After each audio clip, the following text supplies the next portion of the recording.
பாவம். இது முதலாவது வகை. இரண்டாவது ஒரு வகை இருக்குது தெரியுமா? அர்-ரிஷ்வத்து ஃபித் தௌதீஃபி வத்-துர்கிய்யா.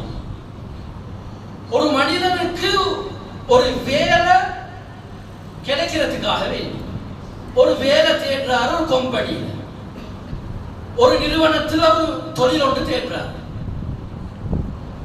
இப்ப நேர்முக பரீட்சை நடக்குது. இதுல இவர் ஃபெயில் ஆகுறாரு.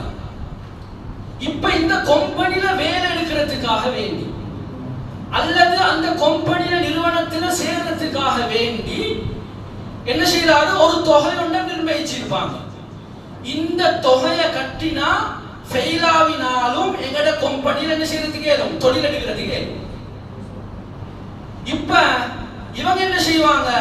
அத ஃபெயில் ஆவினவங்க ஒரு தொகை சல்லிய கொடுப்பாங்க, அல்லது பொருட்களை கொடுப்பாங்க, அல்லது ஏதாவது உதவிகள் செஞ்சா இவங்க லஞ்சம் கொடுக்கிறாங்க. அந்த கம்பெனி லஞ்சம் எடுக்குது. கண்ணியமானவர்களே, இது பயங்கரமான மிகப்பெரிய பாவம். இது இன்றைக்கு சமூகத்துல நிறைய இருக்கு. நிறைய கம்பெனிகள்ல இருக்கு, நிறைய நிர்வாகங்கள்ல இருக்கு, அதே போல ஸ்கூல்கள்ல இருக்கு, மதரசாக்கள்லயும் நிறைய இருக்கு. ஏன்னா இன்டர்வியூல போயிட்டு அவங்க ஃபெயில் ஆகிட்டாங்கன்னா அவங்கள பாஸ் பண்றதுக்காக வேண்டி ஒரு தொகையோட நிர்ணயிச்சிருக்கிறாங்க. கண்ணியமானவர்களை தெளிவாக விளங்கணும். நாங்க தகுதி இல்லாம அந்த கம்பெனியில போயிட்டு சேர்றோம்.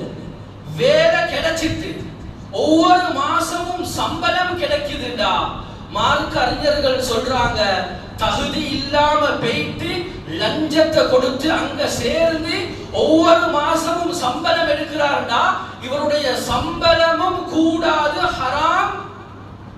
இவருக்குண்டான தௌபா, இவர் இந்த சம்பளத்தை அவர் மீட்டி கொடுக்கணும். அப்படின்னா ஒரு கம்பெனியில போயிட்டு தகுதி இல்லாம லஞ்சத்தை கொடுத்து சேர்த்துட்டாரு. இப்ப 6 மாசம் வேலை செய்யறாரு. ஒரு மாசத்துக்கு 1 லட்சம் ரூபாய் சம்பளம். அப்ப 6 மாசத்துக்கு 6 லட்சம் ரூபாய் சம்பளம் எடுத்திருக்கிறார்னா இது கூடாது, ஹராம். இது மனைவி சாப்பிட்டாலும் சரி, குழந்தைகள் சாப்பிட்டாலும் சரி, இது நிரந்தர ஹராம். இதை இவர் என்ன செய்யணும்டா, மார்க்க அறிஞர்கள், சமகால அறிஞர்களும் எழுதுவாங்க, இந்த சல்லிய அப்படியே இவர் கம்பெனிக்கு திருப்பி கொடுத்து போட்டு அந்த கம்பெனிக்கு வேலைக்கு தகுதியானவங்களை கொண்டு போய்த்து வேலையில நியமிக்கணும். இதுதான் இவருக்குண்டான சோபம். கண்ணியமானவர்களை, இன்னைக்கு நாம பார்க்கிறோம், நிறைய இடங்கள்ல நடக்குது, ஸ்கூல்கள்ல நிறைய நடக்குது, மதரசாக்கள்லையும் நிறைய நடக்குது. ஒரு சர்டிபிகேட் ஒன்று தேவை. இதற்காக வேண்டி என்ன செய்யறாங்கன்னு சொன்னா இந்த சர்டிபிகேட்டுக்காக வேண்டி ஒரு தொகை ஒன்று எடுக்கிறாங்க. ஒரு 80,000 எடுக்கிறாங்க, அல்லது 1 லட்சம் ரூபாய் எடுக்கிறாங்க. இன்னும் பெரிய ஆட்கள், வசதியானவங்க சொன்னா கிட்டத்தட்ட 5 லட்சம் வரைக்கும் ஒரு தொகையோட நிர்ணயிக்கிறாங்க. ஒரு சர்டிபிகேட், ஒரு ஷஹாதா ஒன்று கொடுக்கிறதுக்கு. இதுல 2 விஷயம் வரும். ஒன்று பொய் சாட்சி, 2வது கொடுக்கக்கூடிய தொகை லஞ்சம். இவர் கொடுக்கிறதும் ஹராம், அவங்க எடுக்கிறதும் ஹராம். அது யாராக இருந்தாலும் சரி.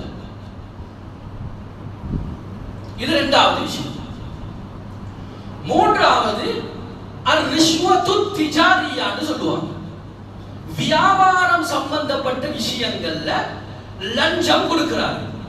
அப்படின்னா உதாரணத்துக்கு சொல்றதாக ஒரு கம்பெனி இருக்கு, ஒரு நிறுவனம் இருக்கு, அந்த கம்பெனிக்கு ப்ரமோஷன் தேவை. இப்ப என்ன செய்வாங்க? இந்த கம்பெனியை பிரபலியமாக ஆக்குறதுக்காக வேண்டி அதுல 50 பேர் வேலை செஞ்சா இந்த 50 பேரும் இந்த கம்பெனியை நல்ல முறையில காட்டணும் என்பதற்காக வேண்டி, பொய்க்கு காட்டுறதுக்காக வேண்டி, வர்ணிச்சு காட்டுறதுக்காக வேண்டி, நடக்காத விஷயங்களை காட்டுறதுக்காக வேண்டி என்ன செய்வாங்கன்னா கம்பெனியால ஒரு தொகை கொடுப்பாங்க. அது பணமாக இருக்கலாம், அல்லது உதவி பொருட்களாக